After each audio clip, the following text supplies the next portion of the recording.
Kami mohon perhatian hadirin, acara Studium Generale akan segera dimulai. Assalamualaikum warahmatullahi wabarakatuh. Selamat pagi, salam sejahtera bagi kita semua. Pada hari ini, Rabu, 17 November 2021, kita akan mengikuti Studium Generale bersama Kepala Badan Standarisasi Nasional, Dr. Andes Kukuh S. Ahmad, MSc, dengan topik perkembangan standarisasi dan penilaian kesesuaian dalam meningkatkan pendidikan standarisasi di Institut Teknologi Bandung. Acara hari ini akan diawali dengan menyanyikan lagu kebangsaan Indonesia Raya. Hadirin dimohon berdiri.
Hadirin, disilakan duduk kembali. Selanjutnya, kita akan mengikuti penyampaian sambutan dari Sekretaris Institut Teknologi Bandung, yang sekaligus akan membuka acara pada hari ini. Kami silakan dengan hormat Profesor Wijaya Marto Kusumo. Ya, terima kasih Pak Nanan. Bismillahirrahmanirrahim. Assalamualaikum warahmatullahi wabarakatuh. Semoga suara saya terdengar ya, Bapak Ibu sekalian. Jelas, Pak. Salam sejahtera buat kita semua. Selamat pagi menjelang siang dan selamat siang. Serta salam sehat selalu. Para hadirin dimanapun Anda berada, terutama para mahasiswa yang saya banggakan, para kolega dosen, dan tentu saja narasumber kita hari ini, Bapak Dr. Andes Kukuh Ahmad, MSc. Selamat berjumpa kembali di ruang virtual mata kuliah KU 4078 Studium Generale, baik yang hadir melalui kanal YouTube, streaming, ataupun Zoom. Pertama-tama, perkenalkan saya Wijaya Marto Kusumo, Sekretaris Institut, atas nama Rektor ITB, Profesor Reini Wirahadi Kusuma, mengucapkan selamat datang kepada Bapak Dr. Andes Kukuh Ahmad, Kepala Badan Standarisasi Nasional. Selamat datang ya Pak.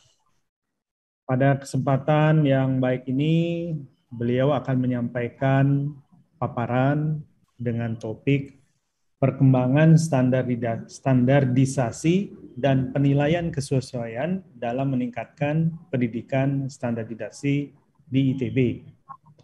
Terima kasih atas perkenan dan kehadirannya untuk berbagi bersama kita semua dan juga sekaligus berdiskusi tentang topik tersebut.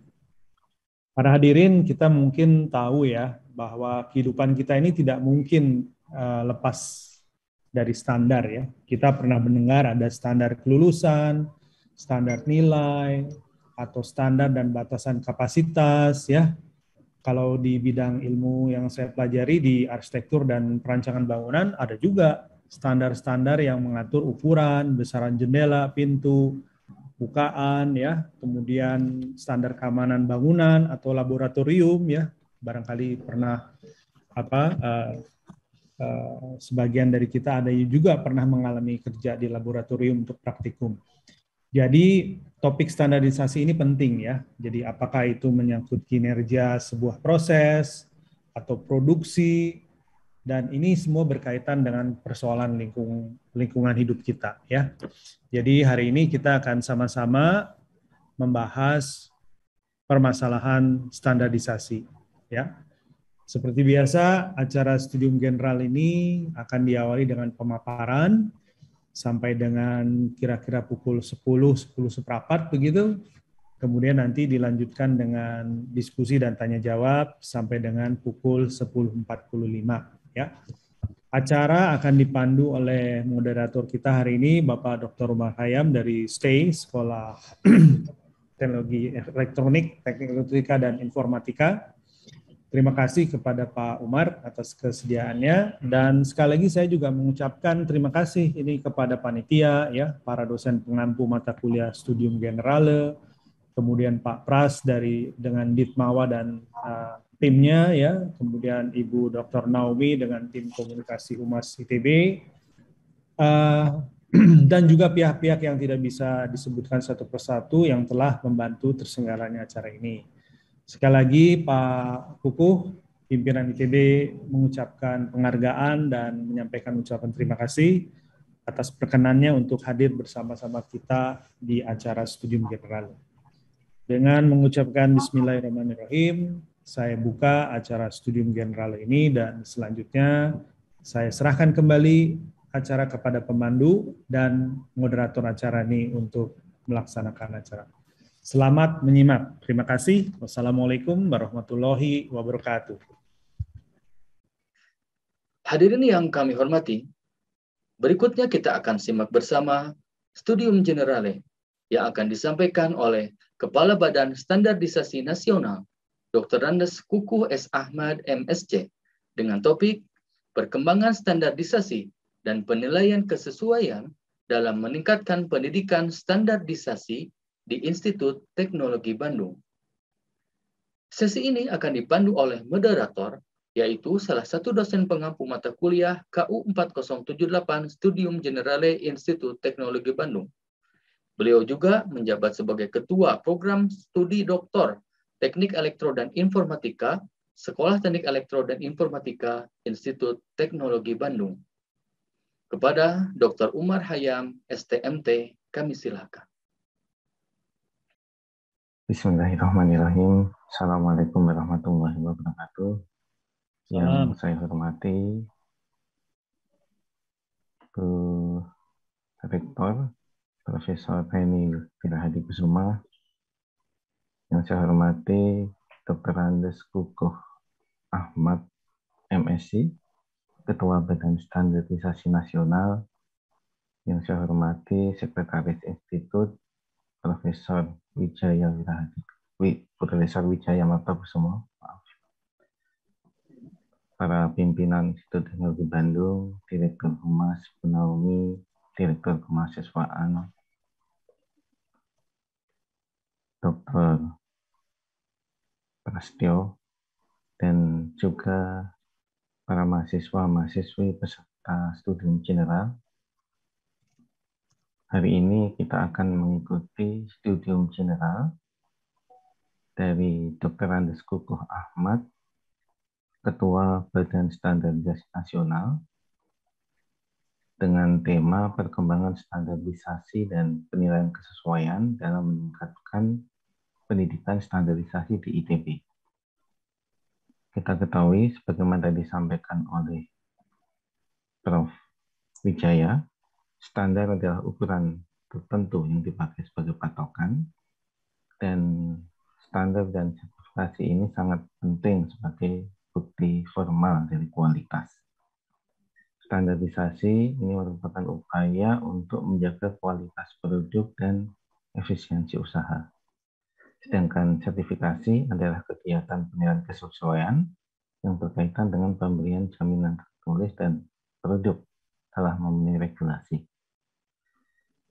Mungkin kita tidak selalu menyadari keberadaan standar yang ada yang telah memberikan banyak manfaat nyata di berbagai kebutuhan kehidupan. Oleh karena itu, marilah kita dengarkan kuliah umum sistem general dari Dr. Andes Kukuh S. Ahmad tentang perkembangan standarisasi dan penilaian kesesuaian dalam meningkatkan pendidikan standarisasi di Institut Teknologi Bandung. Sebelumnya saya akan membacakan ini beberapa riwayat hidup CV dari Pak Kukuh S. Ahmad.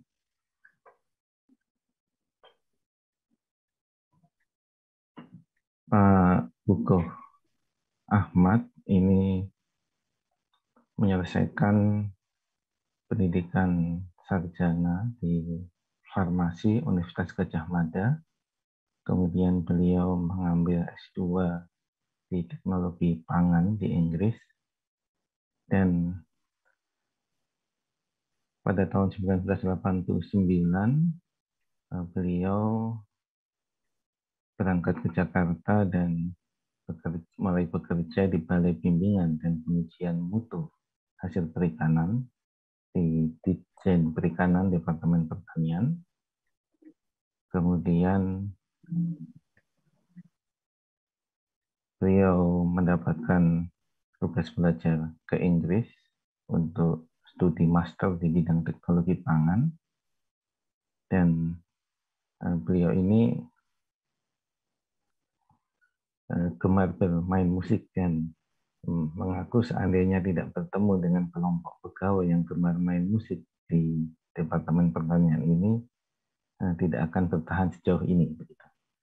Kemudian selepas dari kuliah S2 tahun 1994, beliau dipercaya untuk menjadi perwakilan Departemen Pertanian sebagai anggota tim lintas departemen di Dewan Standarisasi Nasional.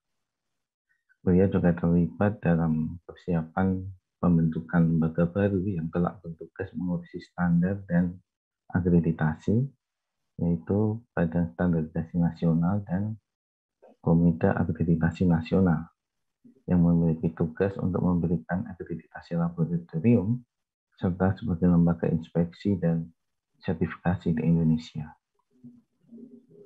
Nah, kemudian setelah itu beliau terus berada di Badan Standarisasi Nasional, kemudian sempat menjadi juga Ketua Komite Konsultatif ASEAN Standar dan Mutu, Ketua Manajemen Teknis Standar Pembangunan, kemudian menjadi Sekjen Komite Akreditasi Nasional, Deputi Bidang Penerapan Standar dan Akreditasi Badan Standarisasi Nasional, dan sekarang beliau menjabat sebagai Ketua Badan Standarisasi Nasional. Baiklah, saya akan persilahkan kepada Pak Kukuh Ahmad untuk memberikan kuliah studium general ini tentang perkembangan standarisasi dan penilaian kesesuaian dalam meningkatkan pendidikan standarisasi di Institut Teknologi Bandung. Kuliah ini kira-kira akan berlangsung selama 45 menit sampai 1 jam dan dilanjutkan dengan diskusi. Waktu saya serahkan kepada Pak Kukuh. Terima kasih. Baik, terima kasih Pak Dr. Umar Khayyam, moderator pagi hari ini. Suara saya terdengar ya Pak Umar ya? Baik. Bismillahirrahmanirrahim. Assalamualaikum warahmatullahi wabarakatuh. Waalaikumsalam. Selamat pagi, salam sehat untuk kita semua. Pertama yang saya hormati dan saya banggakan Ibu Rektor Institut Teknologi Bandung, Ibu Profesor Reni Wirahadikusuma, yang saya hormati Sekretaris Institut ITB, Profesor Wijaya Martokusumo. Terima kasih, Pak. Kemudian Direktur Kemahasiswaan ITB, Dr. Prasetyo, dan tentu Pak Dr. Umar Khayyam yang menjadi moderator pada pagi hari ini. Kemudian Dr. Naomi Haswanto dari Komunikasi ITB, seluruh mahasiswa ITB yang pagi hari ini ikut bergabung dalam acara Studium Generale atau kuliah umum, dan juga para pemirsa dari manapun berada yang mungkin mengikuti acara ini melalui channel YouTube. Yang pertama, marilah kita panjatkan puji syukur kehadirat Allah Subhanahu wa Ta'ala bahwa pada pagi hari ini alhamdulillah kita bisa bertemu, bersilaturahmi dalam keadaan sehat walafiat, walaupun hanya secara virtual. Tapi yang penting esensi dari apa yang nanti kita diskusikan untuk kemajuan kita bersama, dan tentu terutama tentu untuk kemajuan Institut Teknologi Bandung. Yang berikutnya, terima kasih tadi Pak Moderator sudah dikenalkan riwayat hidup singkat saya. Jadi saya agak malu karena saya apoteker sebenarnya Bapak Ibu sekalian, hanya sampai hari ini belum pernah bekerja di dunia kefarmasian. Jadi saya lulus apoteker, bekerjanya di dunia perikanan, mengobati ikan, dan setelah itu bekerja di Badan Standarisasi Nasional, ikut merintis pembentukan lembaga baru ini. Salah satu legacy dari Presiden kedua kita membentuk Badan Standarisasi Nasional sebagai lembaga yang menangani standarisasi di Indonesia. Dalam kesempatan yang baik ini saya juga ingin menyampaikan terima kasih yang sebesar-besarnya kepada Sivitas Institut Teknologi Bandung, Bu Rektor dan Pak Sekretaris. Saya tentu sangat terhormat bisa bersilaturahmi dengan segenap Sivitas Institut Teknologi Bandung. Walaupun ini sebenarnya yang kedua, Bu Rektor, Pak Sekretaris Institut, sebelumnya saya lupa mungkin sekitar 5 tahun yang lalu di Aula Barat ITB, saya pernah juga diundang ketika saya masih menjadi deputi pada saat itu, memberikan semacam kuliah umum juga. Tapi barangkali hari ini adalah banyak perkembangan yang harus direspons oleh kita semua, termasuk dari dunia perguruan tinggi akademisi. Bapak sekalian, mohon izin saya share screen. Sudah terlihat ya Pak Umar ya? Sudah. Jadi sesuai yang diminta oleh ITB, jadi mungkin saya sedikit modifikasi kata perkembangan. Sebagai kata pertama saya ganti dengan peran standarisasi dan penilaian kesesuaian dalam meningkatkan pendidikan standarisasi di Institut Teknologi Bandung. Ketika kita berbicara standarisasi dan penilaian kesesuaian, jadi mungkin Bapak Ibu yang teman-teman atau adik-adik mahasiswa yang pagi hari ini hadir, barangkali ada yang hari ini atau pagi ini kali pertama mendengar kata penilaian kesesuaian. Jadi ini sebetulnya ada sejarahnya ketika kita, bangsa Indonesia, menyusun undang-undang tentang standarisasi, kemudian menerjemahkan kata conformity assessment yang sebetulnya sehari-hari kita implementasikan atau kita kenali dengan kata sertifikasi, kemudian disepakati menggunakan istilah aslinya yang diterjemahkan dari bahasa Inggris, yaitu standarisasi dan penilaian kesesuaian. Jadi intinya adalah standarisasi, standarnya dibuat, kemudian diterapkan, kemudian dilakukan pembuktian bahwa penerapannya sudah sesuai melalui penilaian kesesuaian atau sertifikasi. Kira-kira singkatnya seperti itu sebenarnya penjelasannya. Bapak-Ibu sekalian, untuk mengawali, saya ingin memberikan beberapa ilustrasi. Jadi tadi Pak Sekretaris Institut juga sudah menyampaikan bahwa kata standar itu selalu ada setiap hari di sekeliling kita, tapi standar banyak jenisnya. Tadi juga disampaikan, barangkali kalau standarisasi yang dikelola oleh BSN atau ditugaskan oleh pemerintah kepada BSN mungkin klop atau selaras dengan apa yang di ekspertis Pak Sekretaris Institut tadi. Di dunia arsitektur banyak standar-standar yang diperlukan. Tetapi kita tahu ada standar-standar yang lain yang barangkali nanti akan saya sampaikan batasannya. Karena standarisasi, kata standar digunakan oleh berbagai kebutuhan, berbagai komunitas dengan tujuan yang berbeda-beda. Mandat yang diberikan kepada BSN melalui undang-undang standarisasi nanti akan saya sampaikan. Tapi saya ingin mengawali dengan kehidupan kita sehari-hari yang biasanya kita mempertanyakan hal-hal ketika misalnya kita berbelanja keperluan sehari-hari, kita ke supermarket, kita mungkin ke pasar tradisional ya, atau pasar rakyat. Ketika kita akan belanja sesuatu barang, kita tentu dalam hati akan ada pikiran atau pertanyaan, ini produknya bermutu atau tidak, aman atau tidak kalau dikonsumsi. Kemudian ketika kita berbicara transaksi antar negara, jadi saat ini era globalisasi, standar menjadi salah satu tools yang penting digunakan sebagai indikator bahwa barang atau jasa bisa ditransaksikan antar negara melalui kegiatan ekspor impor kalau barang itu memenuhi standar, baik standar untuk barang maupun jasa yang disepakati oleh kedua negara.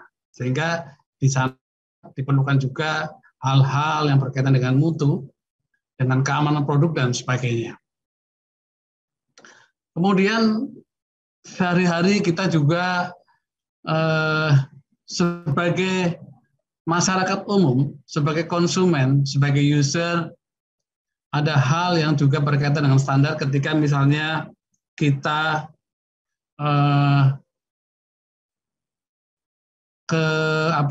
membeli BBM ya. Kita ingin kepastian bahwa ketika kita membeli sesuatu ukurannya itu sesuai dengan yang semestinya. Saya ambil contoh di sini, misalnya di POM BBM Pertamina, mereka sekarang menerapkan apa yang saya rasa kita mengenal, yaitu pasti pas. Artinya ukuran-ukuran yang dilakukan di SPBU yang dimiliki oleh PT Pertamina itu sudah dilakukan semacam dalam bahasa teknisnya adalah kalibrasi atau ditera, sehingga kita tidak akan atau pihak Pertamina tidak akan merugikan konsumennya. Kegiatan ukur-mengukur, kegiatan pemastian hasil pengukuran itu juga bagian dari kegiatan standarisasi. Ilustrasi berikutnya adalah ketika kita atau saat ini kita sedang menghadapi atau masih menghadapi pandemi COVID-19. Kita diminta untuk dilakukan swab antigen, swab PCR, dan sebagainya. Jadi tentu kita juga bertanya apakah hasil swab baik antigen atau PCR, atau kita melakukan medical check-up di laboratorium klinik atau medik, ataupun ketika kita mengirim barang, hasil produksi kita, hasil inovasi kita ke suatu laboratorium, apakah hasilnya itu valid, hasilnya itu benar atau tidak, sehingga dalam hal-hal tersebut diperlukan pemastian kompetensi terhadap lembaga-lembaga yang melakukan mungkin pengujian di laboratorium, mungkin melakukan sertifikasi, mungkin melakukan kegiatan-kegiatan survei atau inspeksi dan sebagainya. Di situ standar juga kemudian menjadi ranah penting untuk kita pastikan bahwa seluruh stakeholder itu tidak ada yang dirugikan dengan dilakukannya standarisasi terhadap berbagai aspek kehidupan kita sehari-hari. Untuk itu, Bapak-Ibu sekalian, adik-adik mahasiswa yang saya banggakan, hari ini saya mungkin akan menyampaikan paparan atau kuliah umum ini dalam 3 pokok bahasan. Yang pertama, saya akan sampaikan tentang sistem standarisasi dan penilaian kesesuaian nasional. Dan ini saya rasa sangat penting untuk kita ketahui, Kemudian yang kedua, nanti hal-hal yang berkaitan dengan standarisasi dan penilaian kesesuaian terkait dengan kegiatan atau aktivitas perguruan tinggi ataupun calon lulusan perguruan tinggi. Dalam konteks hari ini, kita bersilaturahmi dengan teman-teman dari Institut Teknologi Bandung. Dan yang ketiga, tren standarisasi dan penilaian kesesuaian ke depan. Jadi, perguruan tinggi, termasuk Institut Teknologi Bandung, saya rasa adalah kawah candera di muka bagi para generasi depan, penerima estafet, ya. Bagi kita-kita yang mungkin sudah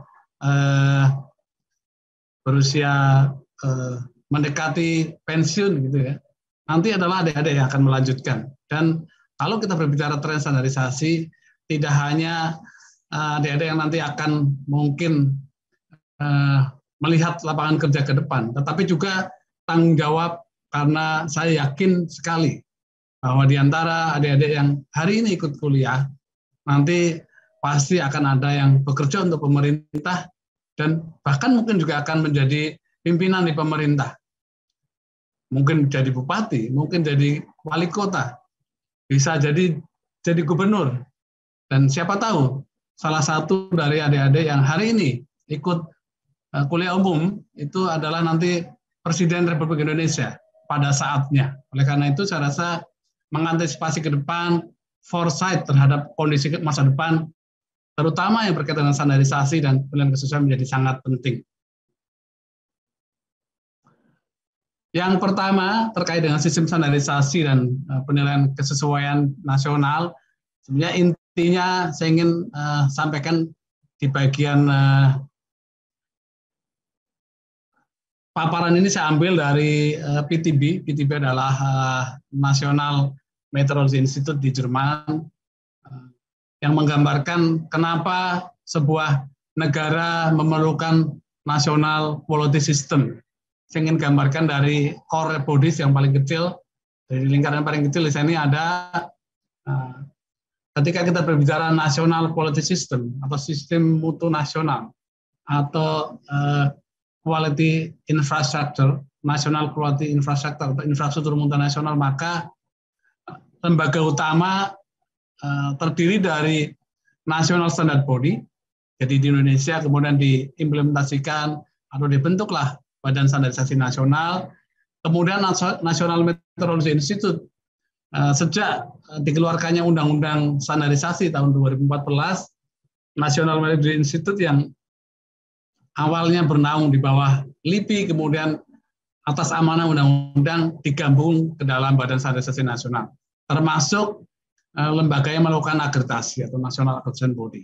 Jadi kalau adik-adik Bapak sekalian yang hadir atau yang menyaksikan via YouTube pada pagi hari ini, kita mendengar bahwa ada Badan Standarisasi Nasional yang juga di dalamnya mengkoordinasikan kegiatan yang terkait dengan metrologi atau ukur-mengukur atau kalibrasi dan juga akreditasi yang secara de jure dilakukan oleh suatu komite yang kita namai Komite Akreditasi Nasional. Kemudian lebih keluar lagi infrastruktur yang diperlukan, tugas dari lembaga yang di tengah adalah memastikan lembaga-lembaga penyedia jasa terkait dengan standarisasi adalah kompeten, seperti lembaga sertifikasi, laboratorium penguji, laboratorium kalibrasi, dan sebagainya. Intinya, struktur ini akan digunakan oleh stakeholder, mungkin oleh kementerian, mungkin oleh dunia bisnis, mungkin oleh yayasan konsumen, termasuk sektor-sektor akademik. Dan seterusnya, harapannya nantinya apa yang kita kelola itu bisa mencapai dua tujuan utama. Yang pertama tujuannya adalah melindungi masyarakat Indonesia melalui standar dari aspek kesehatan, keamanan, dan keselamatan, serta pelestarian fungsi lingkungan hidup. Dan tujuan yang kedua adalah untuk memberi kontribusi dalam meningkatkan daya saing nasional.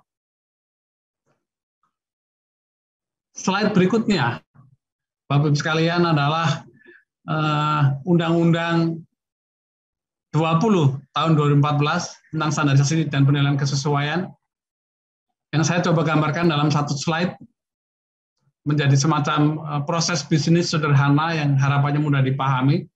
Jadi Undang-Undang 20 2014 tentang standarisasi dan penilaian kesesuaian yang menjadi pedoman atau payung pelaksanaan kegiatan standarisasi dan penilaian kesesuaian di Indonesia. Kalau digambarkan secara ringkas, paling tidak terdiri dari 4 loops atau 4 aktivitas utama. Yang berwarna dasar ungu adalah diawali bagaimana standar di Indonesia itu dirumuskan atau dikembangkan. Nah, kalau kita berbicara standar di Indonesia, maka dia adalah Standar Nasional Indonesia atau SNI. Jadi hasil dari kegiatan loop atau lingkaran atau putaran ini adalah SNI. Kemudian SNI disusun untuk diterapkan. Penerapannya, hakikatnya ketika SNI diterapkan atau ditetapkan, maka awal penerapannya adalah sukarela. Jadi seluruh SNI awalnya sifat penerapannya sukarela. Tapi kemudian dalam hal-hal tertentu, ketika SNI itu berhubungan dengan kesehatan, keamanan, keselamatan, dan lain-lain, maka dapat diwajibkan. Siapa yang mewajibkan? Menurut Undang-Undang 20/2014 yang mewajibkan adalah Menteri atau Kepala Lembaga Pemerintahan Kementerian yang mempunyai kewenangan untuk mengatur sektor tertentu. Jadi kalau kita pernah tahu ada, atau mungkin ketika kita berbicara SNI, yang pertama terpikir oleh kita adalah mungkin SNI helm. Jadi SNI helm salah satu SNI yang dilakukan oleh pemerintah karena berkaitan dengan keamanan ketika kita misalnya berkendara sepeda motor dan sebagainya. Kemudian ketika sudah diterapkan baik secara sukarela maupun wajib berdasarkan regulasi, maka diperlukan kegiatan pembuktian bahwa penerapannya sudah sesuai dengan standar yang dimaksud. Di sanalah kemudian ada istilah penilaian kesesuaian, yang pada intinya bisa terdiri dari kegiatan diuji di laboratorium, dikalibrasi di laboratorium, atau dilakukan sertifikasi produknya, atau jasanya, atau sistemnya, bisa juga dilakukan inspeksi atau survei terhadap kegiatan-kegiatan yang dilakukan. Dan lembaga-lembaga yang melakukan kegiatan sertifikasi atau pengujian atau inspeksi tadi adalah lembaga-lembaga yang menurut undang-undang harus diakreditasi oleh Komite Akreditasi Nasional. Lembaga-lembaga itu bisa milik pemerintah, bisa milik BUMN, bisa milik swasta. Saya rasa termasuk beberapa laboratorium yang ada di ITB sekarang diakreditasi oleh Komite Akreditasi Nasional. Yang di tengah adalah kebijakan nasionalnya terkait dengan standarisasi, yang di sana tentu diperlukan kajian atau riset, kerjasama sudah pasti, kemudian sistem informasi dan pembinaan. Dalam mengoperasikan proses bisnis ini, Bapak Ibu sekalian, saya rasa kata kunci kolaborasi dengan seluruh stakeholder menjadi sangat penting. Saya rasa BSN tidak bisa sendirian untuk mewujudkan yang menjadi cita-cita Undang-Undang 20/2014. Satu hal lagi yang harus saya sampaikan adalah tentang pengelolaan standar nasional satuan ukuran atau metrologi tadi di slide berikutnya. Jadi semua kegiatan yang berkaitan dengan standarisasi, ketika diperlukan pemastian hasil ukur mengukurnya, maka harus hasil ukur itu harus istilahnya traceable atau tertelusur atau bisa dibandingkan ke standar nasional satuan ukuran yang juga dikelola oleh Badan Standarisasi Nasional melalui proses-proses kalibrasi dan sebagainya. Kemudian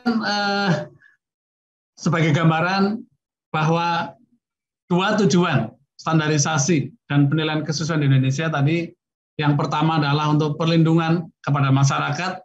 Saya gambarkan secara ringkas dalam slide ini bahwa standarisasi tadi di slide sebelumnya, loop-loop yang berputar tadi adalah sekarang saya gambar dalam kotak yang berlatar belakang biru. Di sana ada bagaimana standar disusun, diterapkan, disertifikasi, akreditasi, kemudian juga standar nasional satuan ukuran. Kegiatan ini digunakan untuk memfasilitasi peraturan atau regulasi yang sifatnya sektoral. Bisa yang bentuknya undang-undang, ada yang peraturan pemerintah, ada yang peraturan menteri. Untuk hampir semua sektor, perindustrian, perdagangan, kesehatan, obat dan makanan, metrologi legal, iptek, LH, dan seterusnya sampai ke masalah halal. Jadi, kalau kita berbicara regulasi, artinya pemenuhannya adalah wajib. Jadi kalau SNI sudah diwajibkan, maka pemenuhannya adalah wajib. Dan karena fakta bahwa Indonesia tentu hidup dalam suatu komunitas global yang di sana diperlukan atau ada saling ketergantungan, terutama terkait dengan pemenuhan kebutuhan melalui ekspor maupun impor, maka Badan Standarisasi Nasional juga menjadi wakil Indonesia di berbagai organisasi internasional, baik organisasi yang melakukan penyusunan standar internasional seperti ISO dan sebagainya, ataupun organisasi yang berbicara tentang penerapan standar. Jadi kalau kita berbicara di WTO atau WTO, biasanya kita mendiskusikan tentang standar apa yang digunakan atau persyaratannya apa. Juga organisasi yang membicarakan tentang kegiatan saling pengakuan terhadap kompetensi lembaga-lembaga penilaian kesesuaian, yaitu laboratorium, lembaga sertifikasi, lembaga inspeksi. Dan organisasi yang juga melakukan perundingan terkait dengan ketertelusuran secara internasional atas hasil-hasil pengukuran kita, yaitu di IPM yang bermarkas di Paris, di Prancis. Standar juga untuk memfasilitasi dunia usaha. Jadi sebelah kiri, yang bedanya adalah kotak sebelah kiri tadi. Jadi kita standar digunakan karena trennya sekarang banyak dunia usaha, industri yang semakin merasakan pentingnya menerapkan standar. Walaupun standar itu tidak diwajibkan oleh pemerintah. Oleh karena itu BSN juga memfasilitasi kebutuhan-kebutuhan pelaku usaha, terutama dalam konteks untuk peningkatan daya saing produk mereka ketika terutama dilakukan ekspor ke luar negeri.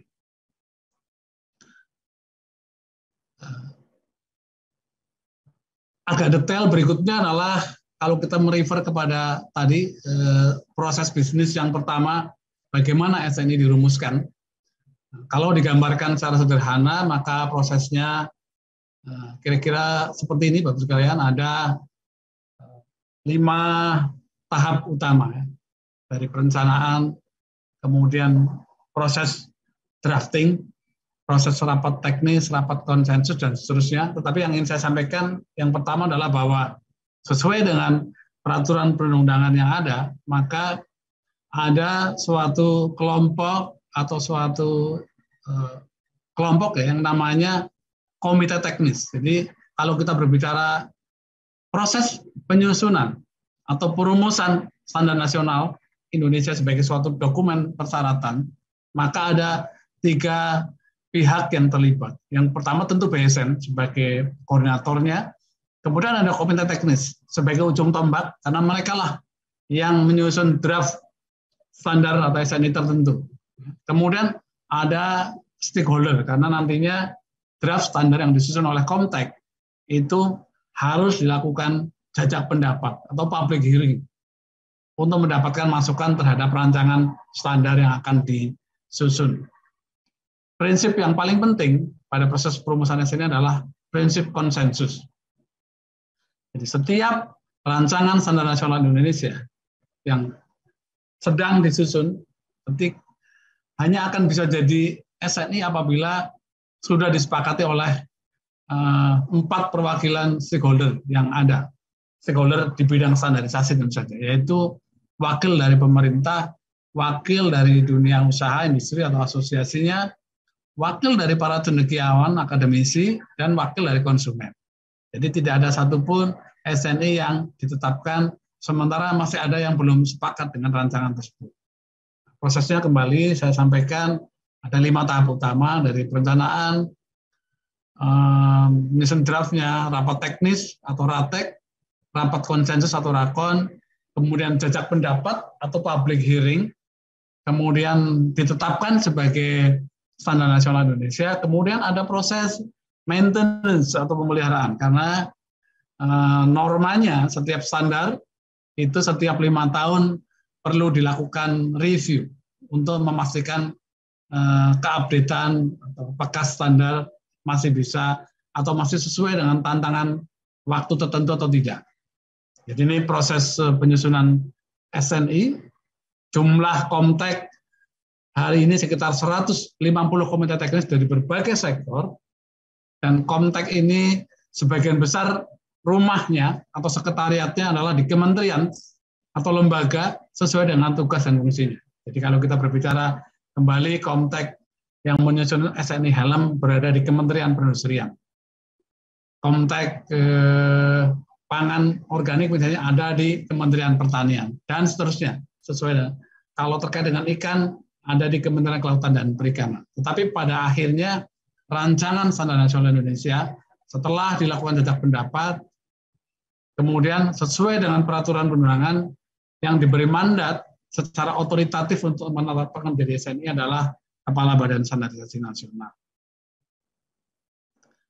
Hari ini sampai September 2021, Bapak sekalian, maka SNI, sebenarnya SNI yang sudah disusun dari sekitar tahun 98 sampai hari ini ada 13.760 SNI. Tetapi tentu karena setiap 5 tahun SNI harus direview, ada atau cukup banyak SNI yang kemudian dinyatakan tidak berlaku lagi, atau istilah di dalam dunia standarisasi itu diabolisi, kurang lebih 2.300-an, dan hari ini SNI yang masih berlaku sebanyak 11.352.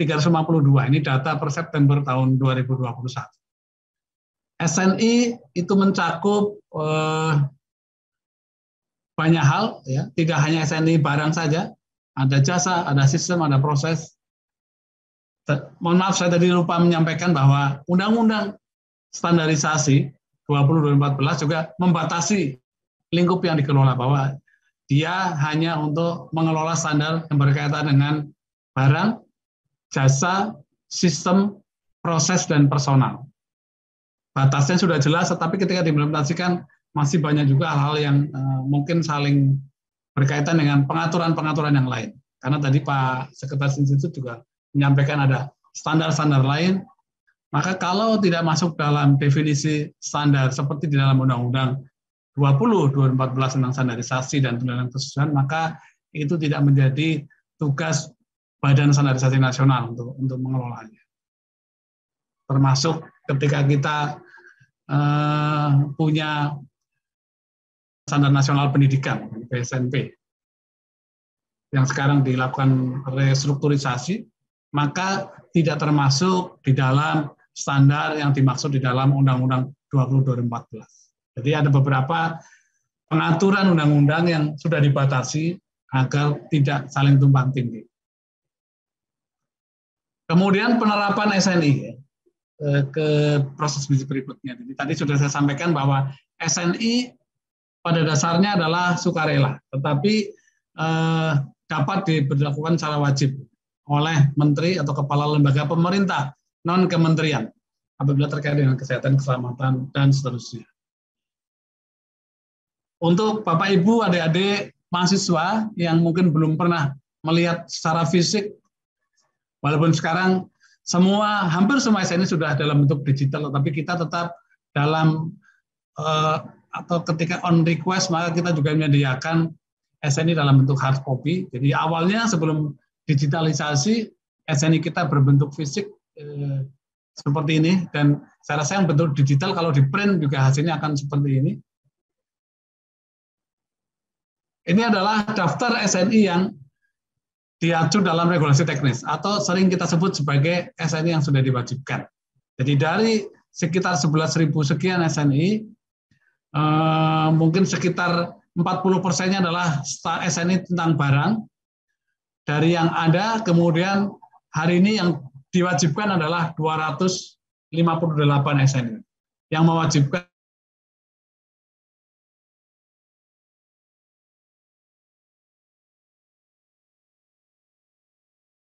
sebagainya yang ada di rumah kita, Kementerian Energi dan Sumber Daya Mineral terkait dengan peralatan listrik, Kementerian Pertanian ada 7, Kementerian Kelautan Perikanan, dan seterusnya, sampai ke Badan Cyber dan Sandi Negara. Kemudian yang sebelah kanan, karena adanya kewajiban Indonesia sebagai anggota WTO, maka regulasi-regulasi yang dibuat, termasuk SNI yang diwajibkan, apabila ada potensi hambatan perdagangan dengan negara lain, maka kita wajib mendaftarkan ke WTO. Jadi dari 258 yang kita wajibkan, 155 kita daftarkan ke WTO. Nah, biasanya akan mendapat pertanyaan tentang regulasi itu, dan tentu kita sudah siapkan jawabannya. Ya. BSN juga mempunyai aplikasi yang disebut barang ber-SNI, atau si Bank BNI. Jadi bisa intinya adalah untuk memberikan informasi kepada masyarakat luas barang-barang apa saja yang sudah mendapatkan tanda SNI. Karena saya sering mendapatkan feedback, kelihatannya ada barang yang SNI-nya tidak sesuai dengan yang dimaksud. Atau dalam kata lain mungkin SNI-nya SNI palsu. Jadi untuk memastikan bahwa itu memang SNI yang diberikan sesuai dengan ketentuan, maka adik-adik mahasiswa, Bapak sekalian bisa melihat di aplikasi bankbni.bsn.go.id tentang barang ber-SNI apa saja yang sekarang sudah mendapatkan tanda SNI. Kemudian loops berikutnya dari bisnis proses adalah bagaimana kita memastikan para penerap SNI itu memang bisa dibuktikan menerapkannya, mengimplementasikannya sudah sesuai, yaitu dengan proses sebetulnya dengan penilaian kesesuaian, karena barang atau jasa atau sistem atau proses yang menerapkan standar kemudian dicek oleh laboratorium atau lembaga sertifikasi atau bisa lembaga inspeksi atau lembaga validasi verifikasi, kemudian dilakukan pengecekan. Lembaga-lembaga inilah yang kemudian diperlukan pemastian kompetensinya oleh sebuah badan akreditasi. Oleh karena itu di Indonesia kita juga mempunyai organisasi yang dinamai Komite Akreditasi Nasional. Tugasnya hanya memastikan kompetensi lembaga penilaian kesesuaian ini yang terdiri dari beberapa jenis ini. Dan untuk tujuan pengakuan internasional, badan akreditasi kita, Komite Akreditasi Nasional, setiap 4 tahun sekali dilakukan peer evaluasi. Jadi peer evaluasi oleh organisasi-organisasi satu level dengan kita yang bergabung dalam organisasi internasional di bidang akreditasi, baik di kawasan Asia Pasifik maupun internasional. Tujuannya adalah untuk pengakuan internasional. Kemudian sampai hari ini 32 skema akreditasi yang sudah dioperasikan oleh Komite Akreditasi Nasional. Perlu saya informasikan bahwa sesuai dengan Kepres pembentukannya disebut bahwa KAN adalah lembaga non struktural, terdiri dari ketua, sekretaris, dan anggota. Ketua KAN dijabat oleh kepala BSN secara ex officio. Jadi saya sebagai kepala BSN juga menjabat sebagai ketua Komite Akreditasi Nasional karena jabatan saya sebagai kepala BSN. 32 skema yang sekarang dioperasikan dari yang berwarna merah, laboratorium penguji, dan seterusnya. Semua standar persyaratan kompetensi kita gunakan standar internasional secara identik untuk tujuan pengakuan internasional. Artinya apa? Ketika hari ini dari 32 skema yang dioperasikan oleh KAN, 13 diantaranya yang saya beri tanda panah itu sudah diakui oleh internasional, maka sebagai misal yang nomor 1 laboratorium penguji, ketika suatu laboratorium penguji di Indonesia sudah diakreditasi oleh Komite Akreditasi Nasional, maka hasil pengujiannya akan diakui oleh mitra-mitra yang tergabung dari dalam Mutual Recognition Arrangement di bawah International Laboratory Action Cooperation. Yang hampir seluruh negara di dunia sudah masuk ke mekanisme itu. Dan seterusnya, ada beberapa yang sekarang sedang tumbuh karena kebutuhan dari pemerintah, terutama sebagai contoh nomor urut 26 misalnya, sistem manajemen anti penyuapan atau anti bribery management system. Jadi Komite Akreditasi Nasional mendapat tugas langsung dari Presiden untuk menginisiasi dilakukannya sertifikasi sistem manajemen anti penyuapan berdasarkan standar internasional.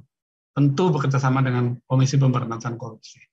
Dan seterusnya, yang terakhir, atau ketika kita kemarin berbicara COP26 di Glasgow, maka banyak juga kegiatan dari BSN yang sebetulnya mendukung cita-cita atau janji Indonesia untuk penurunan gas rumah kaca.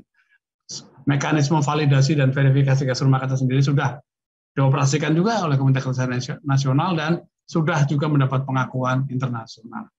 Kalau kita berbicara jumlahnya, ini data per Mei 2021 ada 2.420 lembaga penilaian kesesuaian yang terdiri dari laboratorium, baik penguji kalibrasi, klinik, dan seterusnya lembaga sertifikasi dari seluruh Indonesia. Kemudian loops yang terakhir adalah rantai ketertelusuran. Jadi semua kegiatan ukur-mengukur di Indonesia itu haknya harus tertelusur ke atas, harus tertelusur ke standar internasional melalui National Meteorology Institute yang dikelola oleh BSN. Karena itu, ketika kita mengukur di Semarang misalnya berat 10 kg, maka 10 kg di Semarang tidak boleh berbeda jauh dari 10 kg yang ada di Puspiptek Serpong, karena Laboratorium Meteorologi atau National Meteorology Institute BSN ada di Puspiptek Serpong. 10 kg yang ada di Indonesia juga tidak boleh jauh berbeda dengan 10 kg yang akhirnya akan ditetapkan di Paris sebagai acuan internasional. Ini kira-kira pemahaman sederhananya. Dan sebagai anggota organisasi internasional di bidang meteorologi, maka Laboratorium Standar Nasional Satuan Ukuran BSN sudah mendapat pengakuan secara internasional untuk sebagian kemampuan pengukuran nasional. Jadi saya rasa angka 137 sekarang sudah naik, ya, sudah update. Ini datanya mungkin belum diupdate. Ya. Kemudian terkait dengan di perguruan tinggi, jadi perguruan tinggi saya rasa potensi besar ya berkontribusi dalam dunia standar. Saya tadi juga saya rasa tempat yang penting untuk menjembatani generasi muda dengan dunia profesional ya, dan sumber utama dari ilmu pengetahuan.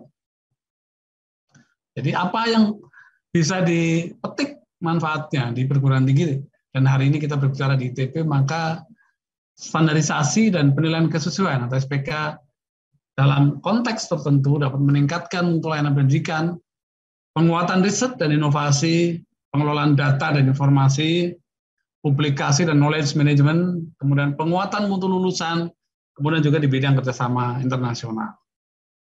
Saya ingin juga menyampaikan beberapa standar yang saya rasa sangat populer dan relevan untuk diterapkan di perguruan tinggi. Yang pertama, sebenarnya standar generik yang paling dikenal secara internasional tentang sistem manajemen mutu, yaitu SNI ISO 9001. Jadi pada awal lahirnya ISO 9001 sebenarnya atau sampai hari ini tetap standar bersifat generik, tetapi pada perkembangannya kemudian banyak komunitas atau banyak sektor yang memerlukan standar yang sifatnya tailor-made, berbasis 9001 tetapi dibahasakan atau dibumikan dalam sektor-sektor tertentu. Semisal yang relatif baru adalah SNI ISO 21001. 2018 ini adalah sistem manajemen untuk organisasi pendidikan. Jadi sangat relevan untuk diterapkan di sebuah perguruan tinggi. Berbasis 9001 tetapi disesuaikan dengan konteks kebutuhan di perguruan tinggi. Standar ini sudah diterapkan cukup luas di dunia internasional dan mulai digunakan juga sebagai indikator atau parameter untuk pengakuan internasional, karena sebagian atau hampir semua perguruan tinggi di dunia bercita-cita menjadi world class university. Saya rasa ITB pada waktunya barangkali perlu mengkaji untuk apakah akan menerapkan SNI ISO 21001 ini ataukah tidak.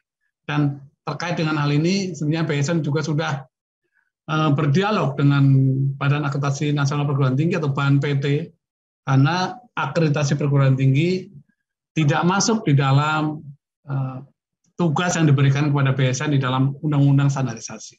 Jadi itu diatur di pendidikan tinggi, tetapi kita sampaikan kepada mereka dan kita sudah berdialog,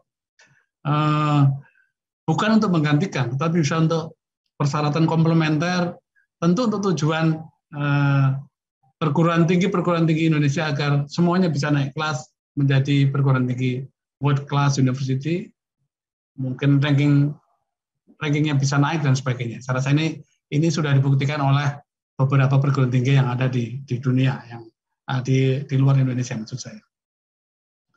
Kemudian juga ada standar tentang sistem manajemen inovasi, karena saya rasa penting perguruan tinggi tetap mengemban tridharma perguruan tinggi, tidak hanya pendidikan, saya rasa penelitian dan pengabdian masyarakat tetap menjadi ruh dari suatu perguruan tinggi, termasuk Institut Teknologi Bandung.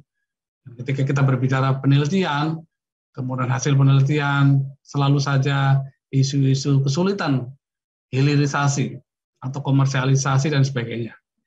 Kemudian ISO sebenarnya menerbitkan standar tentang bagaimana kita mengelola manajemen inovasi agar selaras, atau harapannya proses hilirisasi itu bisa semakin mudah. Ini template yang sering kita lihat sekalian. Jadi memang perguruan tinggi sebagai salah satu institusi utama yang melakukan riset, melakukan inovasi, seringkali yang kita dengar adalah gagalnya kita melakukan hilirisasi walaupun mungkin patennya sudah diperoleh, tetapi kemudian komersialisasinya terkendala karena penerimaan oleh masyarakat yang barangkali perlu dijembatani. Oleh karena itu, saya sangat diwanti-wanti ketika Pak Prof. Bambang Brojonegoro menjadi Menristek BRIN agar BSN bisa memberi kontribusi di dalam menjembatani hilirisasi hasil-hasil penelitian atau hasil-hasil inovasi di perguruan tinggi agar pada saatnya bisa diproduksi secara massal, dilakukan hilirisasi untuk kebutuhan komersial. Ini saya rasa sudah saya jelaskan. Standar yang lain yang terkait dengan perguruan tinggi juga sangat penting adalah persyaratan kompetensi laboratoriumnya. Saya rasa tadi Pak Sekretaris Institut juga sudah sampaikan, saya rasa hampir semua mahasiswa, mungkin yang fakultasnya kelompok, kalau zaman saya SMA itu kelompok IPA, gitu. Saya rasa pernah atau wajib melakukan praktikum di laboratorium. Jadi sejatinya ada persyaratan kompetensi suatu laboratorium agar hasil pengujian atau hasil kalibrasi yang dikeluarkan oleh satu laboratorium itu diakui validitasnya. Ada satu standar yang digunakan secara universal, secara internasional, yaitu SNI ISO 17025. Dan beberapa laboratorium di ITB yang saya tahu juga sudah menerapkan ini dan sudah diakreditasi oleh Komite Akreditasi Nasional. Yang saya dengar informasinya untuk para periset, mungkin juga dosen, ketika melakukan penelitian, menyusun scientific paper, ada juga jurnal atau apapun itu yang kemudian menanyakan apakah laboratoriumnya menerapkan standar internasional atau tidak. Atau dengan kata lain, apakah laboratoriumnya diakreditasi atau tidak. Oleh karena itu, SNI ISO 17025 juga menjadi komponen penting untuk memastikan hasil-hasil pengujian kita, hasil-hasil riset kita, hasil-hasil inovasi kita memang hasilnya adalah hasil-hasil valid. Ini kira-kira isi dari, yang berikutnya adalah SNI ISO IC 27001 tentang sistem manajemen keamanan informasi. Saya rasa di era informasi, keterbukaan informasi, di era digitalisasi, menjadi sangat penting suatu lembaga itu menerapkan standar tentang sistem manajemen keamanan informasi. Jadi BSN juga terus mengkampanyekan perlunya penerapan ini karena sekarang terutama di lembaga pemerintah kita sudah mulai mengenalkan apa yang kita sebut sebagai e-government, dan di sana saya rasa keamanan informasi menjadi sangat-sangat penting. Ada standar internasionalnya ISO 27001 yang sekarang sudah mulai diterapkan di berbagai institusi di Indonesia dan sudah mendapatkan sertifikasi dari lembaga sertifikasi yang diakreditasi oleh Komite Akreditasi Nasional. Yang bagian terakhir, Bapak sekalian, mudah-mudahan waktunya tidak melebihi ini Pak Moderator, Pak Dr. Umar Kaya. Bisa Pak. Yang terakhir tentang tren ke depan. Jadi tren ke depan sekaligus adik-adik mahasiswa bisa melakukan foresight ke depan akan apa yang terjadi dalam dunia standarisasi. Indikator yang paling sederhana yang saya gunakan adalah most popular standard, ISO standard. Ya. Jadi ini adalah 10 standar yang paling populer di dunia. Yang pertama, standar-standar yang terkait dengan alat kesehatan atau medical devices. Barangkali selama pandemi ini standar-standar ini sangat diperlukan. Ya. Saya tahu ventilator yang dibuat di ITB juga tentu memerlukan standarisasi agar bisa dipastikan kinerjanya oke dan safety-nya juga oke. Kemudian berkaitan dengan environmental management 14.000 series, ya. Apalagi kita terus-menerus berunding negara-negara ini terakhir di COP26 di Glasgow. Kita semua seluruh dunia bercita-cita agar suhu bumi rata-rata tidak naik sampai 1,5 derajat Celcius, karena dari laporan yang saya baca dalam 1 abad terakhir itu hanya naik rata-rata 1,09 derajat Celcius. Itu kondisinya sudah berubah banyak. Kota Bandung yang dulu saya rasa jauh lebih dingin dari sekarang itu sudah berubah. Karena mungkin juga ada kaitannya dengan kenaikan suhu rata-rata bumi yang hanya 1,09 derajat Celcius dalam 1 abad terakhir. Oleh karena itu standar-standar terkait dengan lingkungan menjadi sangat penting. Kemudian yang berikutnya yang populer juga tadi yang saya sampaikan tentang standar persyaratan kompetensi laboratorium, baik pengujian maupun kalibrasi, kemudian sustainable events, ya, tentang kaitannya dengan sosial, ekonomik dan impact sosial, ekonomik dan lingkungan.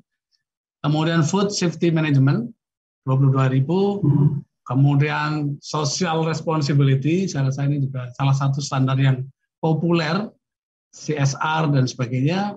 Kemudian manajemen risiko, atau risk management, kemudian anti-bribery management system 37.001, kemudian occupational and safety juga masuk ke dalam 10 besar standar yang paling populer. Tahun ini data tahun lalu ya, tahun 2020. Kemudian energy management 50.001. Jadi saya rasa dari indikator ini maka kita tahu ke depan apa-apa yang dipikirkan oleh masyarakat di seluruh dunia yang berkaitan dengan standar. Kenapa 10 standar ini yang paling populer? Dan tentu ketika kita berbicara era digitalisasi, jadi di ISO dan IEC, jadi IEC adalah organisasi standar yang khusus berkaitan dengan elektrotehnika.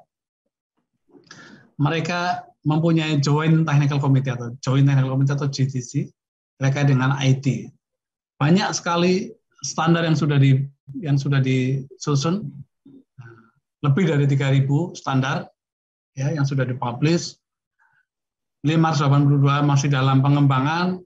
Ada 35 negara yang menjadi participating member, kemudian ada 65 negara yang menjadi observing members. Jadi bedanya participating dan observing adalah kalau P atau participating punya hak untuk memberikan komentar, melakukan voting dan sebagainya.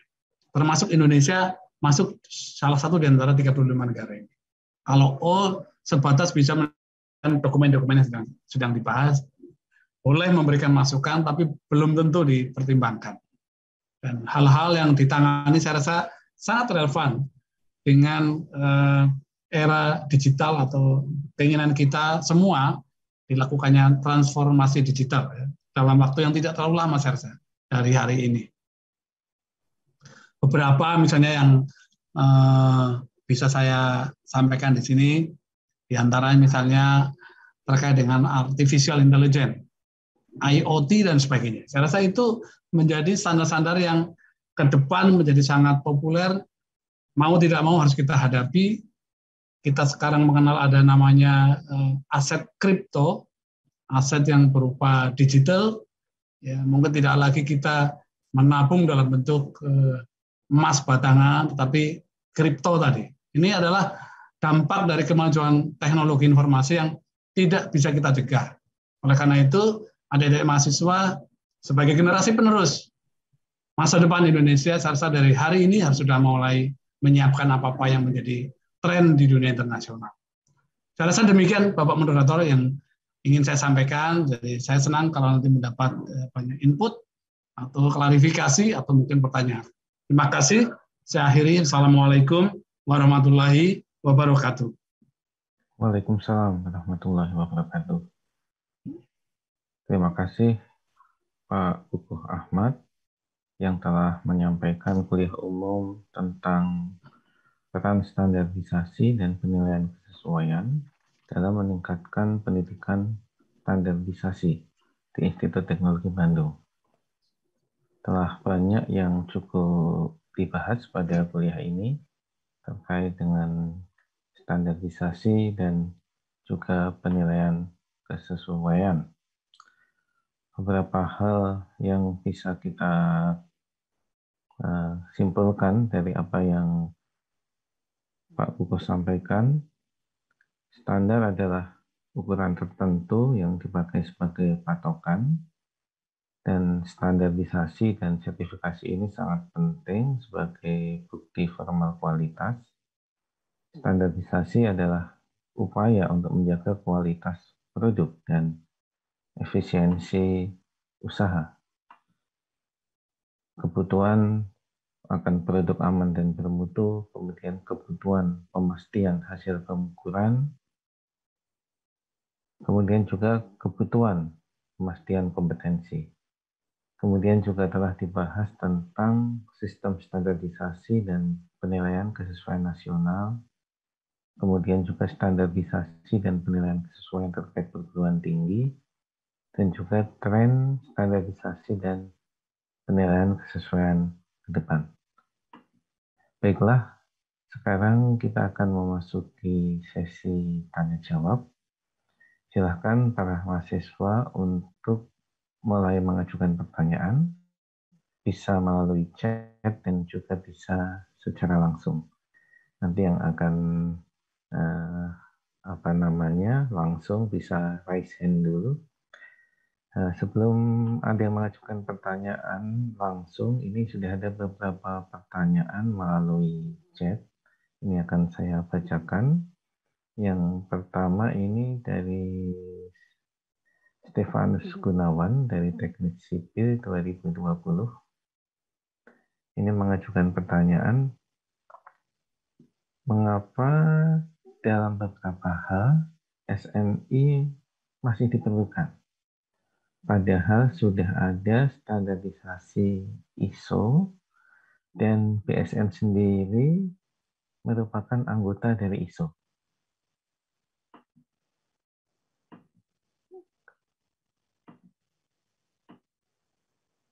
Kemudian, sebentar.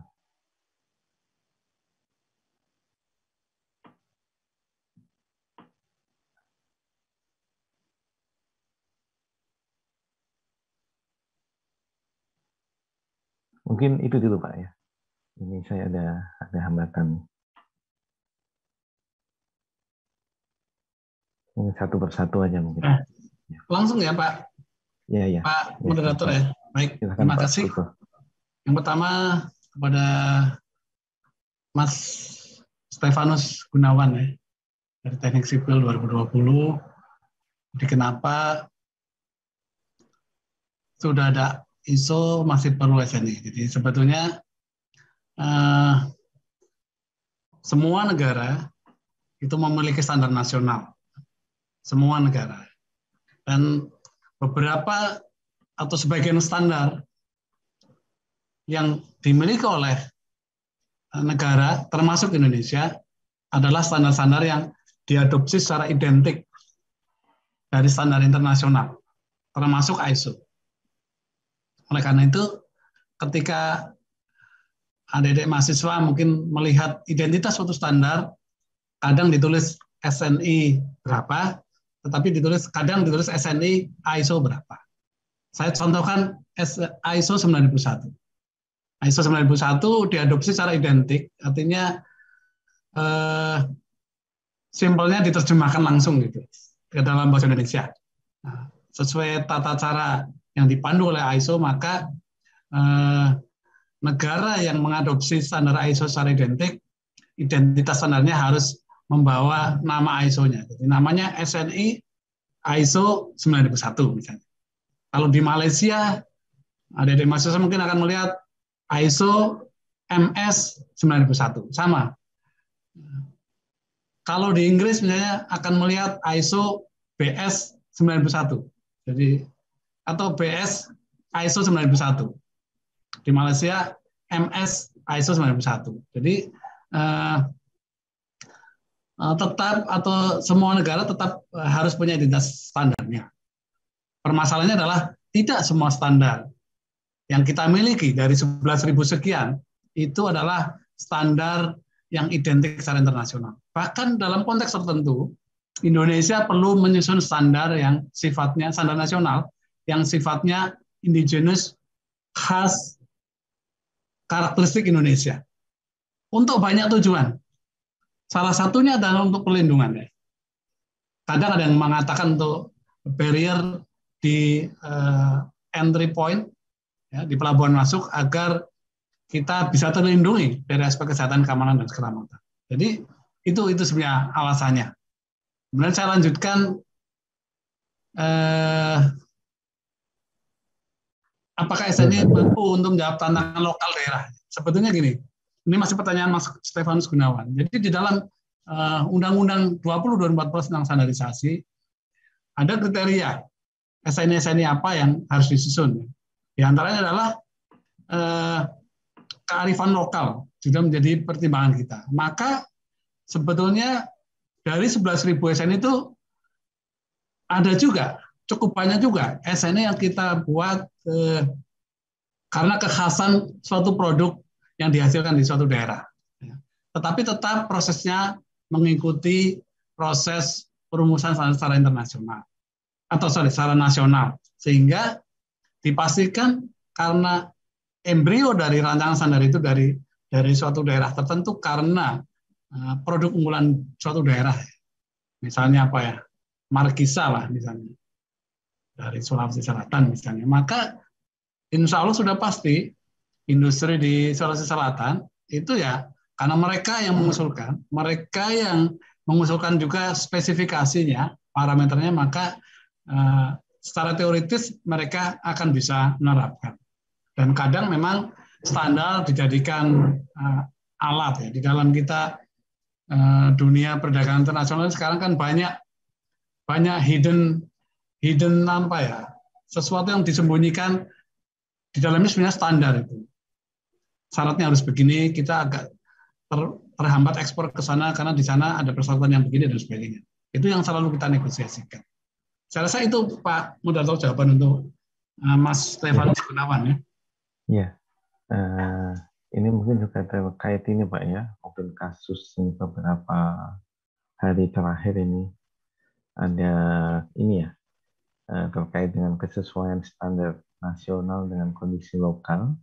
Ini barangkali juga keterkaitan antara standar internasional ya, dengan kondisi masing-masing negara yang mungkin spesifik begitu ya.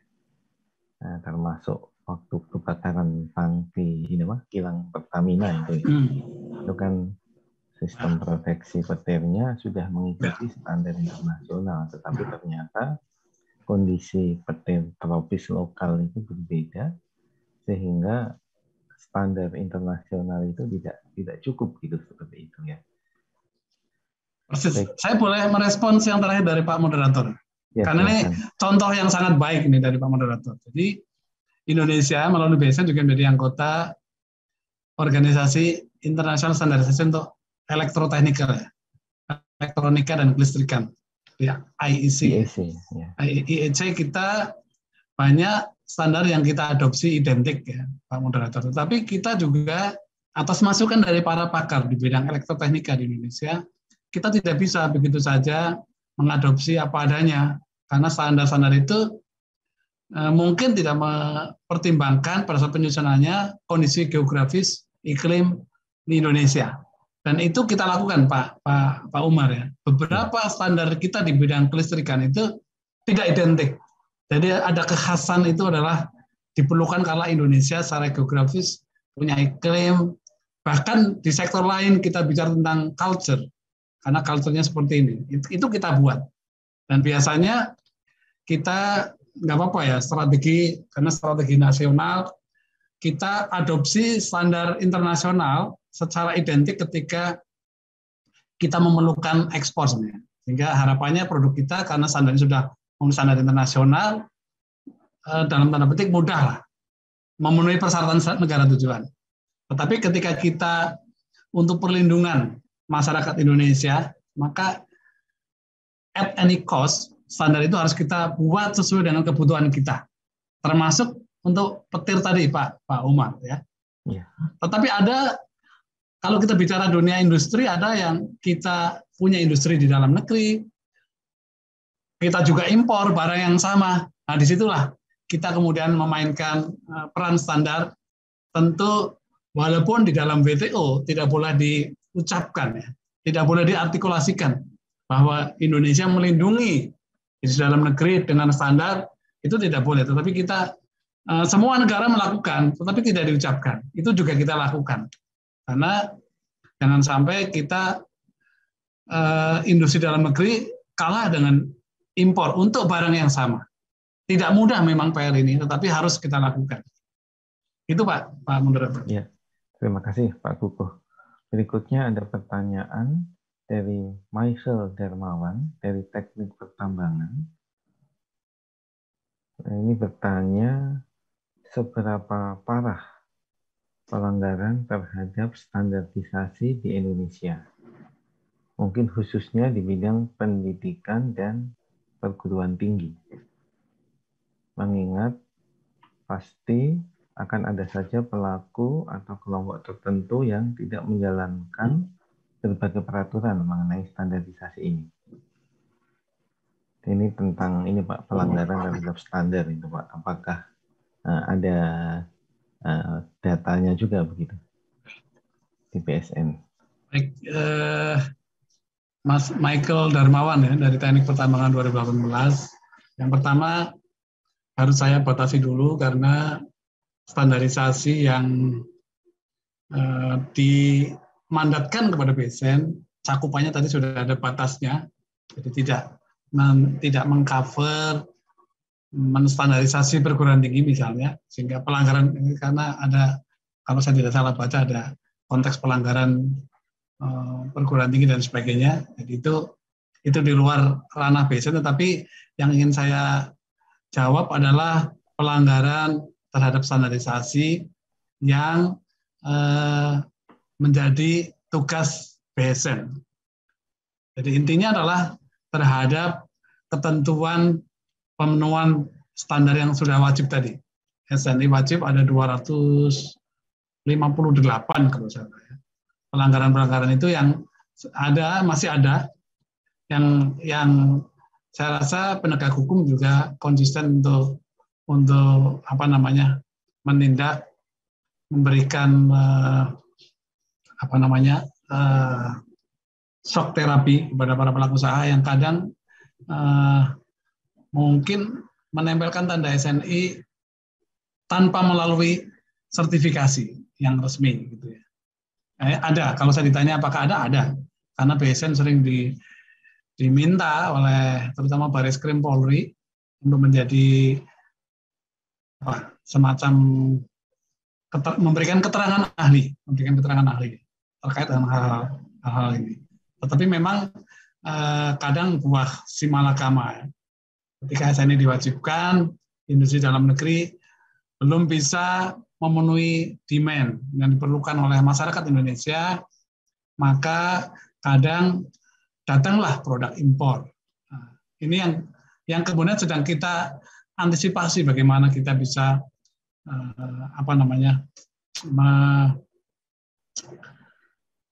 mengurangi lah impor untuk barang yang kita sudah bisa membuat sendiri, yang standarnya sudah bisa kita penuhi seperti barang dari luar. Atau bahkan sebaliknya, kadang barang dari luar malah tidak memenuhi standar tapi banyak beredar di Indonesia. Itu juga bagian yang pelanggaran yang sekarang banyak ditindak oleh penegak hukum kita ya.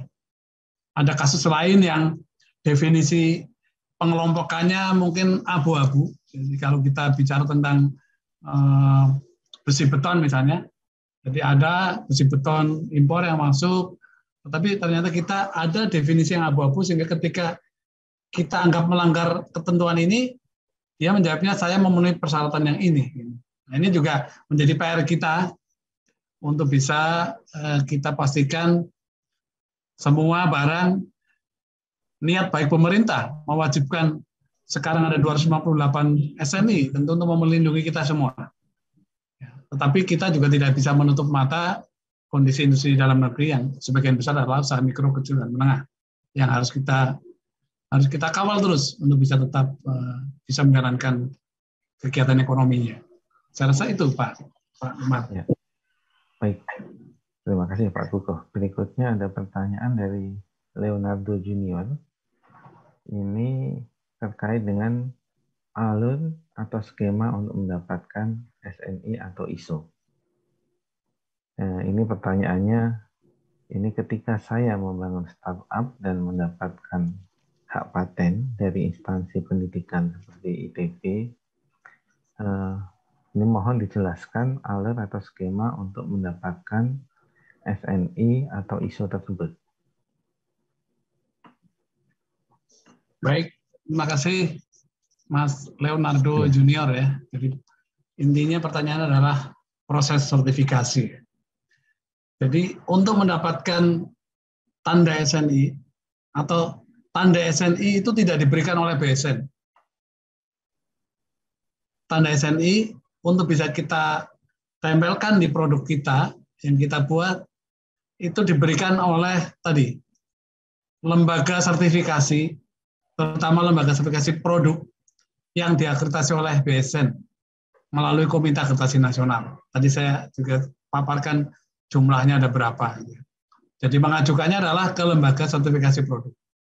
Jadi kalau saya tidak tahu produknya atau startup yang sedang dibangun ini apa oleh Mas Leonardo ini, maka saran saya dilihat ke direktori lembaga sertifikasi produk yang sudah diakreditasi oleh Komite Akreditasi Nasional. Karena dari sekitar 80-an lembaga sertifikasi produk di Indonesia, mereka ada yang milik pemerintah, ada yang milik BUMN, ada yang milik swasta, banyak yang berlokasi di Bandung juga, tapi mereka diakreditasi sesuai dengan kompetensi lingkupnya. Jadi tidak bisa datang ke sebarang LS Pro. Jadi kalau boleh untuk contoh, di Bandung misalnya ada di daerah Sangkuriang ada B4P, Balai Besar Bahan dan Barang Teknik, mereka diakreditasi sebagai lembaga sertifikasi produk untuk tentu barang-barang teknik yang sesuai dengan kompetensi mereka. Kalau hasil startup-nya makanan, maka tidak bisa datang ke B4P tadi. Mungkin harus ke lembaga sertifikasi produk yang lain. Jadi dicek di direktori, nanti di sana lengkap akan ada produk kita apa, kemudian mendaftar di sana. Nanti di sana dilakukan, yang akan melakukan sertifikasi, penilaian, kemudian meminta contoh produknya untuk diuji adalah lembaga sertifikasi produk tersebut. LS Pro tadi secara periodik diawasi oleh Komite Akreditasi Nasional. Mereka diakreditasi.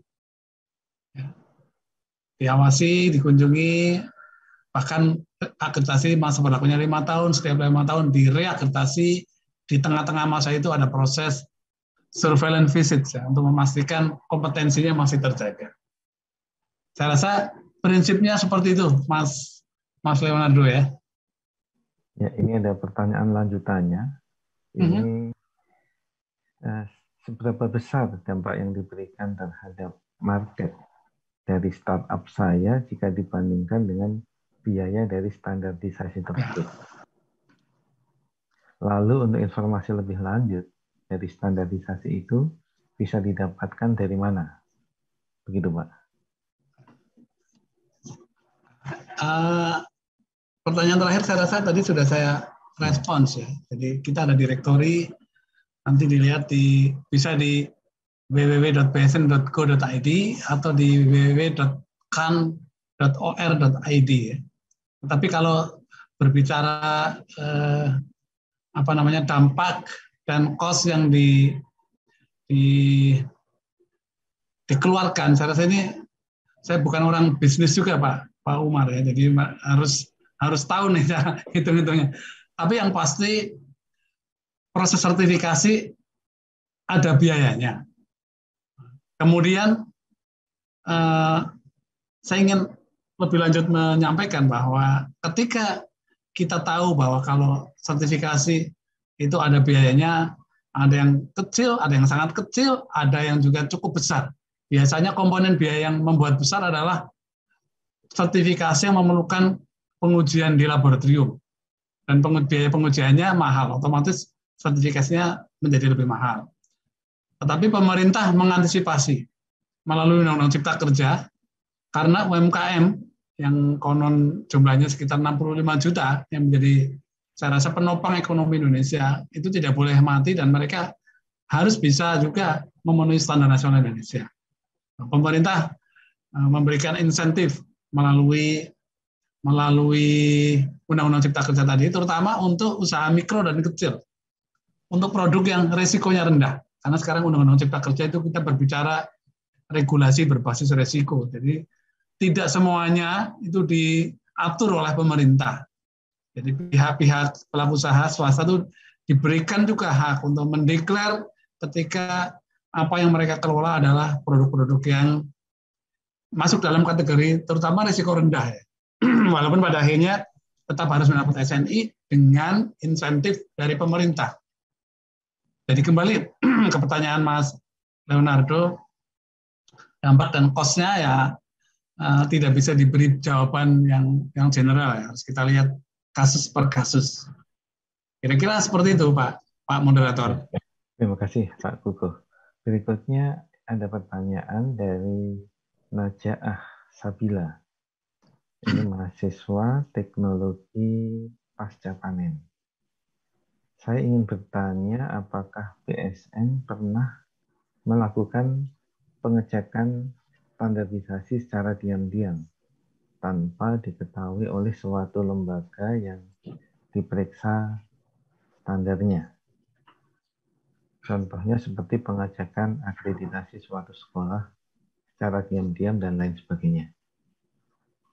Demikian, Pak. Ya, makasih Mbak Najah Sabila ya dari teknologi pasca panen. Jadi pertanyaannya apakah BSN melakukan pengecekan secara diam-diam?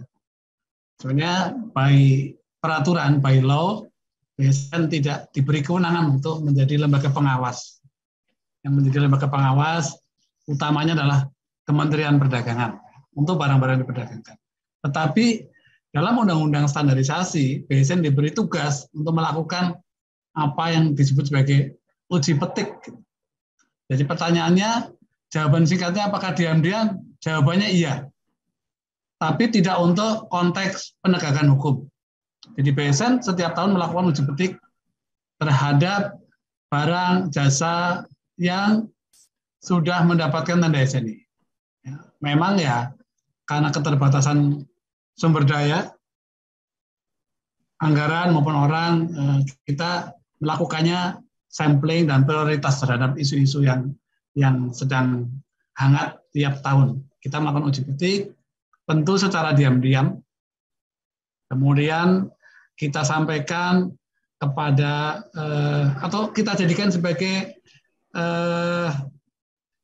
untuk mengevaluasi efektivitas penerapan SNI. Kalau sudah dapat SNI di pasar itu seperti apa sih kondisinya? Ternyata potret besarnya, saya tidak bisa menyebutkan angka persentasenya, tapi yang pasti barang-barang yang secara sukarela menerapkan SNI melalui prosedur yang sesuai tentu saja, itu compliance rate-nya, tingkat pemenuhan terhadap SNI-nya jauh lebih tinggi daripada barang-barang yang harus menerapkan SNI karena diwajibkan oleh aturan. Ini faktanya. Jadi itu yang juga oleh BSN kita berikan feedback kepada Kementerian Pengawas, kepada Kementerian Pembina, agar ketika SNI itu diwajibkan memang sudah dipertimbangkan dampaknya. Karena ada juga feedback ketika suatu SNI diwajibkan, kemudian yang tidak bisa menerapkan malah usaha mikro kecil menengah kita. Padahal tujuannya untuk menaikkan mereka. Ini yang feedback itulah yang kita berikan dari istilah Mbak Naja tadi, pengecekan secara tersembunyi oleh BSN ke pasar ya. Ke pasar. Berbagai produk kita sampling, kita uji di laboratorium. Mereka sudah bertanda SNI, apakah dipenuhi atau tidak? Saya rasa itu Pak. Pak Moderator. Pak Kukuh. Ini berikutnya kepada para mahasiswa, ini ada postingan dari PSN ini terkait dengan sertifikasi SNI Product ya, bisa dibaca di chat, dan juga alur proses terkait sertifikasi SNI Product. Itu urutan-urutannya sudah ada diposting di chat. Terima kasih Bu Nanu nih yang membantu memberikan informasi. Ya, terima kasih Bu Nanu. Dari bagian kerjasama BSN Pak Moderator, Bu Nanu. Ya, terima kasih Bu Nanu. Kemudian ini pertanyaan-pertanyaan sudah selesai dan waktunya juga sebenarnya sudah mau habis. Ini di akhir ini diskusi ini justru saya ingin mengajukan pertanyaan ini kepada Pak Kukuh ini. Ya, ini sebenarnya terkait pesan-pesan untuk para mahasiswa, karena dalam kuliah studi general ini kita ingin memberikan wawasan ya. Yang pertama ini mungkin terkait dengan standar ini, dan yang kedua ini mungkin terkait dengan ini ya, pesan-pesan secara umum dari Pak Kukuh kepada para mahasiswa. Ini tentu mengingat dari tadi, justru ini dari perjalanan hidup Pak Kukuh sendiri, gitu ya, yang tadi mengatakan dari jurusan yang farmasi begitu ya, bisa kemudian sampai menjadi ketua Badan Standarisasi Nasional ini. Bagaimana dulu, apa kiatnya ketika menjadi mahasiswa, kemudian apa pesannya kepada para mahasiswa ITB ini. Terima kasih Pak. Ini pertanyaan tersulit nih Pak Moderator. Tapi mungkin saya berkaca dari apa yang saya alami sebagai barangkali benchmark. Saya tidak ingin mengatakan walaupun di WA itu banyak, IP itu bukan yang utama ya, tapi IP tetap penting. Indeks prestasi tetap penting, tetapi kecerdasan sosial mahasiswa itu menjadi sangat penting. Ini pengalaman saya saja. Saya jujur saja di sini nih Pak Moderator, kalau farmasi kan tiap hari praktikum Pak. Saya kadang tidak ikut praktikum hanya untuk ngurusi koperasi mahasiswa misalnya.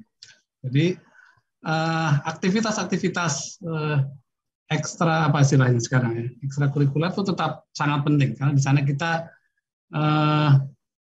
belajar karakter banyak orang, belajar berkomunikasi dengan banyak tipikal orang, Itu menjadi bekal yang sangat penting.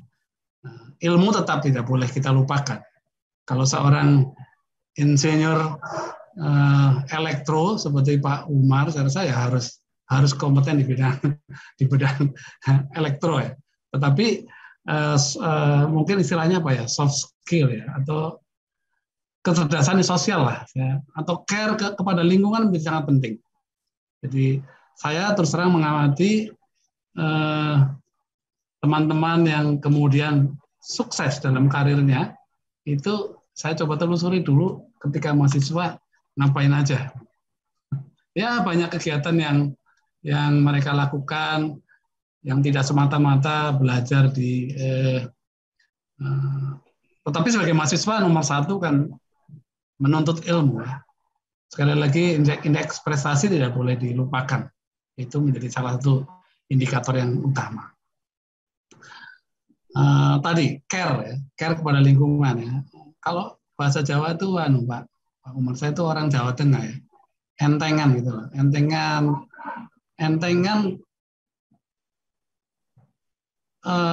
saya cerita sendiri saja di BSN, walaupun di BSN saya kan ya karirnya dari bawah. Ketika saya ngurusi bagian kecil, tetapi saya juga care juga di divisi lain sedang melakukan apa. Saya memberi input juga kepada mereka yang pada akhirnya knowledge kita, pengalaman kita menjadi luas ya. Update terhadap informasi juga sangat penting. Saya rasa ini sudah menjadi hukum isu strategis. Maka biasanya dia yang akan bisa memenangkan pertandingan lah, kira-kira seperti itu Pak Umar. Tapi karena hari ini tidak meragukan sedikit pun Pak Umar, karena kalau kita berbicara ITB, jadi kembali untuk mahasiswa, adik-adik mahasiswa ITB yang nanti akan menjemput masa depan, kalau Katon Bagaskara itu menjemput impian Pak Umar, karena saya senang musik. Ya. Jadi tetap yakin modal ilmu sudah diperoleh dari ITB. Kemudian tinggal kecerdasan sosial yang harus kita pupuk lebih banyak, harus banyak care dengan lingkungan, care dengan orang, dengan pemerintah juga, dan negara. Saya rasa itu kuncinya Pak Umar ya. Ini saya bercermin dari apa yang saya alami sendiri. Kalau saya kadang malu juga ketika kemarin saya diundang reuni farmasi, dan apoteker semua Pak Umar ya. Ada yang bilang saya, Anda itu murtad ke jalan yang benar katanya Pak Umar. Karena saya apoteker, tidak pernah bekerja di dunia farmasi. Jadi saya malu juga kalau ditanya obat. Saya kenal dengan teman-teman dosen di farmasi TB saya banyak kenal, Prof. Daryono dan sebagainya. Saya kalau sedang dialog dengan beliau ya saya agak maksudnya minder kalau diskusinya tentang obat. Tapi kalau yang lain ya saya mencoba mengimbangi beliau. Kira-kira begitu, Pak Umar. Terima kasih. Ya, terima kasih Pak Kukoh atas nasihat untuk para mahasiswa. Ini waktunya sudah hampir habis. Saya mengucapkan terima kasih kepada Pak Kukoh yang telah memberikan kuliah dan juga menjawab beberapa pertanyaan mahasiswa terkait dengan standarisasi dan penilaian kesesuaian ini, dan juga memberikan beberapa nasihat kepada para mahasiswa. Saya ucapkan terima kasih kepada Pak Kukoh Ahmad atas kuliahnya, diskusinya, dan saya kembalikan kepada pemandu. Baiklah hadirin, dengan demikian Studium Generale pada hari ini telah selesai. Terima kasih atas perhatian hadirin dalam mengikuti acara ini. Selamat siang, salam sehat selalu. Wassalamualaikum warahmatullahi wabarakatuh.